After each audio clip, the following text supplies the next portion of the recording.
Understanding new English words is important for improving your language skills.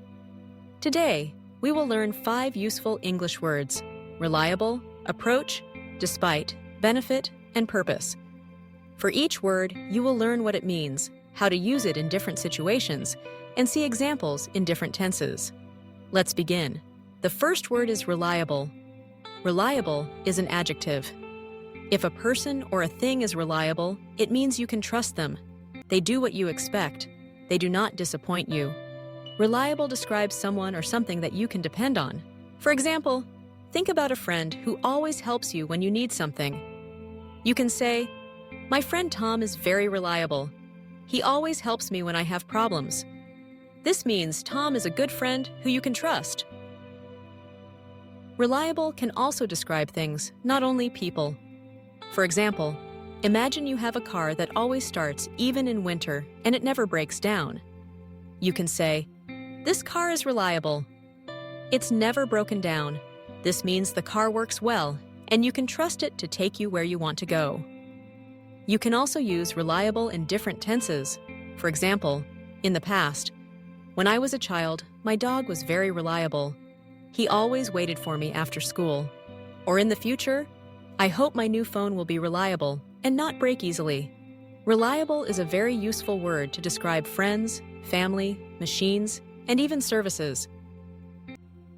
The second word is approach. Approach can be a verb or a noun. As a verb, approach means to move closer to someone or something, or to begin to speak to someone. For example, imagine you see your boss at work and you want to ask a question. You walk toward your boss. You can say, "I saw my boss, and I decided to approach him to ask a question." Here, approach means to go near or to start talking to someone. Approach can also mean to come closer in time. For example, when an event is coming soon, you can say, "The exam is approaching." This means the exam will happen soon. As a noun, approach means a way of doing something, a method, or a plan. For example, there are many ways to learn English. You can use books, apps, or talk with friends. You can say, "There are different approaches to learning a language. One approach is studying with books. Another approach is practicing with a friend." Approach as a noun helps you talk about different ways to solve problems or to learn. Approach can also be used in different tenses. For example, in the past. Yesterday, I approached my teacher to ask for help. In the future, we will try a new approach to solve this problem. Approach is a flexible word you can use in many situations. The third word is despite. Despite is a preposition. We use despite to show a contrast between two ideas. It means that something happens even though another thing could stop it. Despite is similar to in spite of. For example, imagine it is raining, but you still go outside to run. You can say, "Despite the rain, we went for a run." This means that the rain did not stop you.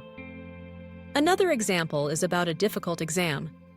If your friend passes the exam even though it was very hard, you can say, "He passed the exam despite it being very difficult." This shows contrast. The exam was difficult, but he passed. You can use despite with nouns, gerunds, verb plus ing, or phrases. For example, despite his tiredness, he finished the work. Despite studying a lot, she was still nervous before the test. You can use despite with different tenses. For example, for the past, despite feeling sick, he went to school yesterday. For the future, despite the bad weather, we will go to the beach tomorrow. Despite helps you make your sentences more interesting and complex. The fourth word is benefit. Benefit can be a noun or a verb.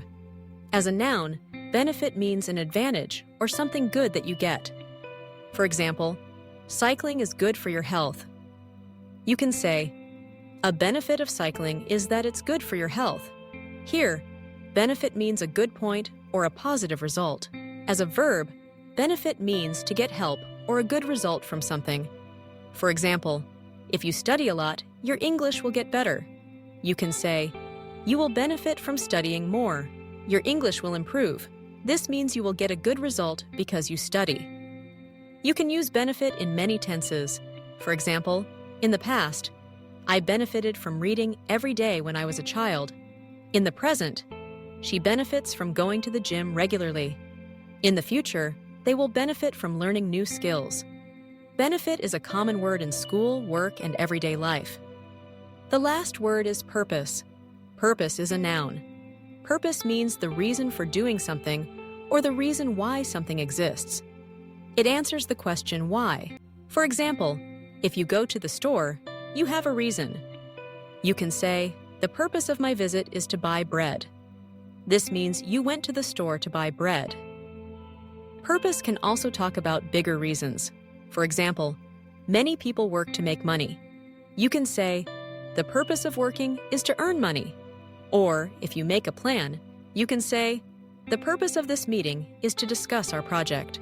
Purpose is helpful for talking about your goals, your reasons, and your plans. In the past, the purpose of my trip last year was to learn English. In the future, the purpose of this lesson will be to help you remember these words. To sum up, these 5 words are important for everyday English. Reliable means someone or something you can trust. Approach is about moving closer or a way to do something. Despite helps you show contrast between 2 ideas. Benefit is about good things or advantages. Purpose explains the reason for something. Try to use these words in your sentences, and your English will become clearer and more natural every day.